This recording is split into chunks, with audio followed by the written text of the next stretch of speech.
എന്തെങ്കിലും കിട്ടിയാൽ അതിനെപ്പറ്റി അമിതമായി ചിന്തിച്ച് ടെൻഷൻ അടിക്കുന്ന ഒരു ശീലം നിങ്ങൾക്കുണ്ടോ? എങ്കിൽ ഒന്നുറപ്പിക്കാം, നിങ്ങളൊരു ഓവർ തിങ്കറാണ്.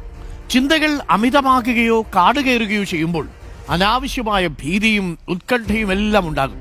നമുക്ക് വേണ്ടതും വേണ്ടാത്തതുമായ എല്ലാ ഹോർമോണുകളും അനാവശ്യമായി പ്രവർത്തിച്ചു തുടങ്ങും. പതിയെ അത് നിങ്ങളെ വിഷാദ രോഗത്തിലേക്ക് വരെ നയിക്കും. അമിത ചിന്തയെ മറികടക്കാൻ നിങ്ങൾ അറിഞ്ഞിരിക്കേണ്ട ചില യാഥാർത്ഥ്യങ്ങളുണ്ട്. ഒരു പ്രതിസന്ധി വരുമ്പോൾ ആവലാതികൾ ഒരുപാടുണ്ടാകും. ആ പ്രശ്നം മൂലമുള്ള കുഴപ്പങ്ങൾ ചിലപ്പോൾ 1% മാത്രമേ ഉണ്ടാവൂ. ബാക്കി 99% ഈ അനാവശ്യ ആവലാതികളായിരിക്കും. അതുകൊണ്ട് ഏതു പ്രശ്നവും അങ്ങനെ അങ്ങ് തലപോകുന്ന കാര്യമല്ലെന്ന് മനസ്സിനെ ബോധ്യപ്പെടുത്തണം. അമിതമായി ചിന്തിച്ചതുകൊണ്ട് നിങ്ങളുടെ ഭാവി ശോഭനമാകുമോ? കഴിഞ്ഞ കാലം മെച്ചപ്പെടാനോ ഒന്നും പോകുന്നില്ല. കയ്യിലാകെയുള്ളത് ഇപ്പോഴുള്ള ഈ നിമിഷമാണ്. വർത്തമാനത്തിൽ ആസ്വദിച്ച് അങ്ങ് ജീവിക്കുക തന്നെ. എത്ര മനോഹരമാണ് ഈ ലോകം എന്നൊക്കെ ഇടയ്ക്ക് ചിന്തിക്കണം. മധുര മനോഹര ജീവിതം സുന്ദരമായി തന്നെ ജീവിച്ചു തീർക്കണം.